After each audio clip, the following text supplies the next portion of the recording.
বৈষম্য বিরোধী ছাত্র আন্দোলনের অন্যতম সমন্বয়ক হাসনাত আব্দুল্লাহ দাবি করেছেন, রাজনীতিবিদরা হাত মেলাচ্ছে আর তাই বিপ্লবীদের ফাঁসির দড়ি এগিয়ে আসছে বলে আশঙ্কা করছেন তিনি।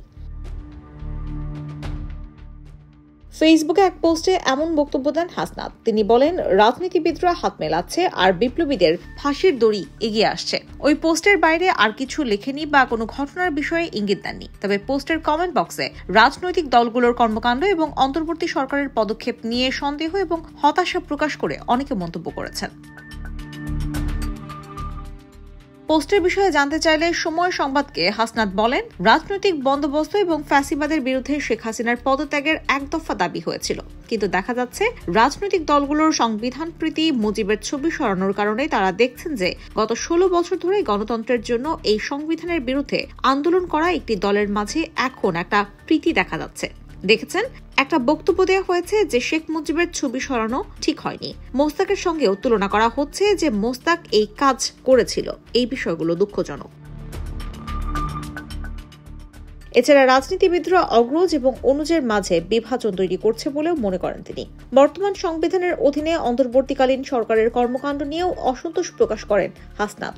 বলেন, এই সংবিধানের বিরুদ্ধে তারা আন্দোলন করেছেন, অথচ এই সংবিধানের অধীনে রাষ্ট্রপতির কাছ থেকেই সরকার শপথ নিচ্ছে। এই বিষয়গুলো কোথাও না কোথাও বিপ্লব বা গণঅভ্যুত্থানের স্পিরিটে ঘাটতি তৈরি করছে বলে উল্লেখ করেন হাসনাত। গত রোববার রাষ্ট্রপতির বাসভবন বঙ্গভবনের দরবার হল থেকে শেখ মুজিবুর রহমানের ছবি সরিয়ে ফেলা হয়। এ বিষয়ে অন্তর্বর্তীকালীন সরকারের উপদেষ্টা হিসেবে সদ্য শপথ নেওয়া মাহফুজ আলম বলেন, ৭১ পরবর্তী ফ্যাসিস্ট শেখ মুজিবের ছবি দরবার হল থেকে সরানো হয়েছে। এটা তাদের জন্য লজ্জার যে তারা ৫ আগস্টের পর বঙ্গভবন থেকে তার ছবি সরাতে পারেনি। তবে মানুষের ভেতরে জুলাই স্পিরিট যতদিন থাকবে তাকে আর কোথাও দেখা যাবে না। এই ঘটনা নিয়ে বিএনপির কেন্দ্রীয় কার্যালয়ে এক অনুষ্ঠানে দলটির সিনিয়র যুগ্ম মহাসচিব রুহুল কবির রিজভী বলেন, জাতীয় পর্যায়ে যাদের অবদান আছে তাদের স্বীকার করতে হবে। কেউ অপরাধ করলে ইতিহাস ও জনগণ তার সিদ্ধান্ত নেবে। আওয়ামী লীগের মতো সংকীর্ণ মনা দল বিএনপি নয়। মুজিবের ছবি সরিয়ে দেওয়া উচিত হয়নি। বঙ্গভবন থেকে বঙ্গবন্ধু শেখ মুজিবুরের ছবি নামানো ঠিক হয়নি। খন্দকার মোশতাকও তার ছবি নামিয়েছিলেন আর জিয়াউর রহমান আবার টাঙিয়েছিলেন সেই ছবি। তবে কিছুক্ষণ পরেই নিজের ওই বক্তব্যের সংশোধনী দিয়ে আগের বক্তব্যের জন্য দুঃখ প্রকাশ করেন তিনি। পরের বিবৃতিতে রিজভী উল্লেখ করেন, তিনি মনে করেছিলেন বঙ্গভবনের দরবার কক্ষে যেখানে সব রাষ্ট্রপতির ছবি থাকে সেখান থেকে শেখ মুজিবুরের ছবি নামানো হয়েছে। মূলত ছবিটি সরানো হয়েছিল বঙ্গভবনের অন্য আরেকটি অফিস কক্ষ থেকে। তিনি বলেন, শেখ হাসিনার ফ্যাসিবাদী শাসনে শেখ মুজিবের ছবি রাখার বাধ্যতামূলক আইন করা হয়েছে। ফ্যাসিবাদী আইনের কোনো কার্যকারিতা থাকতে পারে না। অফিস আদালত সর্বত্রই দুঃশাসনের চিহ্ন রাখা উচিত নয়। অনাকাঙ্ক্ষিত বক্তব্যের জন্য তিনি দুঃখিত।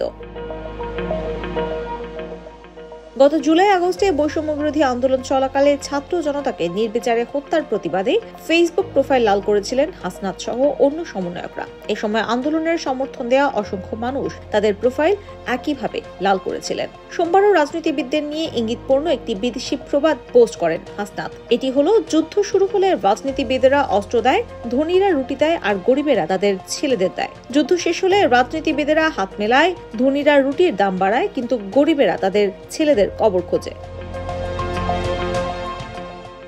এদিকে প্রোফাইল লাল করার কিছুক্ষণ আগে আরেকটি পোস্টে উপদেষ্টা পরিষদে আকিজ গ্রুপের ব্যবস্থাপনা পরিচালক শেখ বশির উদ্দিন ও চলচ্চিত্র নির্মাতা মোস্তফা সরোয়ার ফারুকীকে জায়গা দেওয়ার সমালোচনা করেন তিনি।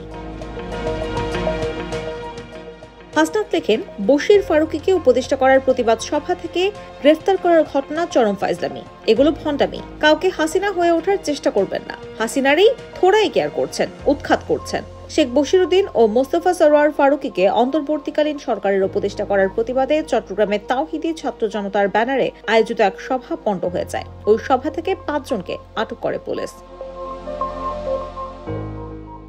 IBTV USA news desk.